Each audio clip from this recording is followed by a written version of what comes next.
think that is the thing you need to talk about. You can know something so well that your brain then does not understand what it was like for you not to know that thing again. And that's what we call the cost of knowledge. So just because you know it so much, you underestimate it, you feel like it's just too basic for you to tell it to somebody else, for you to teach somebody else, for you to make it into a course that somebody else is going to pay for. But you've forgotten that that thing that you can explain effortlessly has taken you years to learn.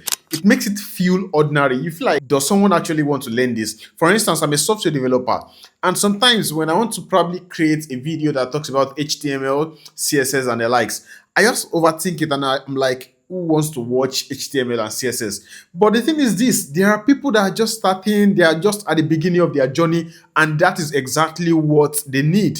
So most likely you are thinking everybody knows this, but the truth is that not everyone knows it. See, one way you can use to tell that something is not basic is when it is a recurring question, when people keep asking you that same thing over and over and over and over and over again. For instance, I recently talked about how to maybe be consistent with content creation. It feels like a normal thing to me. It didn't feel like something I have to tell people. It didn't feel like something that is special that people want to know about.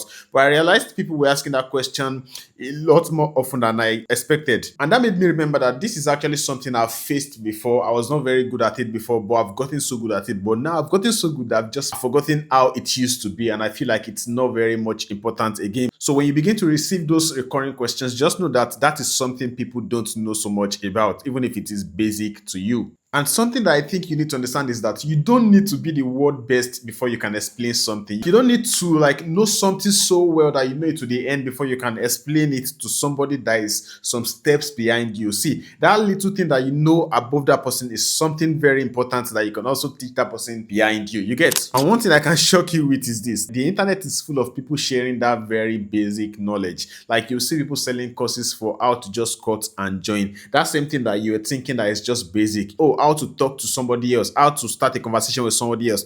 That thing that you know how to do so well that you just think is so basic, somebody is paying for it somewhere there. As long as it's something that you know, as long as it's a problem that you faced and you've solved, you can talk about it. You can teach people. In fact, you can package it as a course and sell it to people that need it so bad. And please, you don't need to wait till your knowledge feels impressive enough before you start talking about it. So what I want you to know is that that basic knowledge that you have that you think is just too basic might be somebody else's breakthrough. So let me close with this. If you know something so well, so well, so well, so well that it feels basic to you, then I think